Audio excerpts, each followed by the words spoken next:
કચ્છ ધણિયાણી આઈ આશાપુરાના ધામ માતાના મઢ જતા પદયાત્રીઓનો પ્રવાહ શરૂ થઈ ગયો છે, ત્યારે માતાના મઢના પદયાત્રીઓની સેવા કરતા કેમ્પો પણ ધમધમી ઉઠ્યા છે।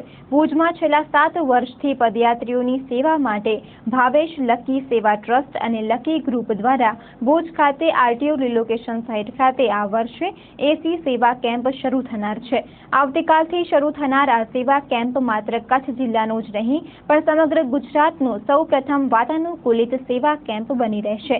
આ કેમ્પની અન્ય ખાસિયતો એ હશે કે આ કેમ્પમાં દર 2 કલાકે વાનગીઓ બદલાઈ જશે અને દર 2 કલાકે પદયાત્રીઓની સેવા આપતા કાર્યકરો નવી વાનગી પીરસશે। વિશાળ ડોમમાં શરૂ થનારા આ કેમ્પમાં માત્ર ભોજન જ નહીં પણ મેડિકલ, એક્યુપંક્ચર, આરામ અને ચા પાણી સહિતની તમામ સુવિધાઓ રાખવામાં આવનાર છે।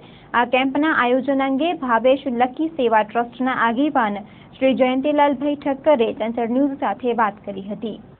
7મા વર્ષમાં આ માતાના મઢના પદયાત્રીઓનું સેવા કેમ્પનું આયોજન ભાવેશ લકી સેવા સમિતિ ટ્રસ્ટ અને લકી ગ્રુપ ભુજ તરફથી આયોજન કરવામાં આવી રહ્યું છે।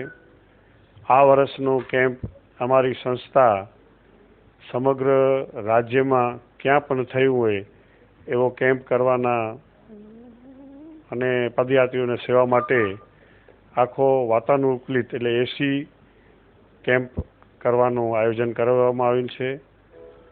120 બાય 90નો બહુ મોટો ટેન્ટ બાંધવામાં આવેલ છે, જેમાં કચ્છ ધણિયાણી કુળદેવી આઈ આશાપુરાને માં ગબ્બરના ગોખમાં બેસાડેલાનું આખી આકૃતિ આખો બેસાડવાનો અમારો પ્લાન છે। સવારથી સાંજ સુધી 24 કલાક 21 તારીખ સાંજના 5:30 ગણેશજીની સ્થાપના કરીને માની આરતી ઉતારી અને આ કાર્યક્રમ શરૂ કરવામાં આવશે।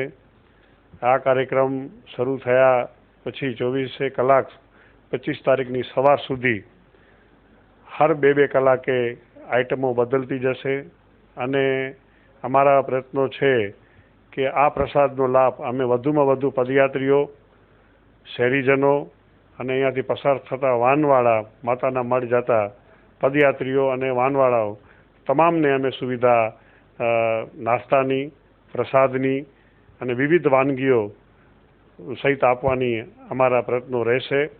આમાં બેસ્ટમાં બેસ્ટ રીતે સારામાં સારી ક્વોલિટીનું અને એકદમ સુપર જેને કહેવાય એવું આયોજન આરોગ્ય, આરામ માટે અને જમણવારની વ્યવસ્થા માટે અને માલિશની વ્યવસ્થા, એક્યુપંક્ચરની વ્યવસ્થા, રોજ સાંજે માના ગરબા ગવાશે, આરાધના થશે અને ભક્તિમય વાતાવરણ નવરાત્રિથી અગાઉ અહીંયાથી 21 તારીખ કાલે સાંજથી શરૂ કરી દેવામાં આવશે।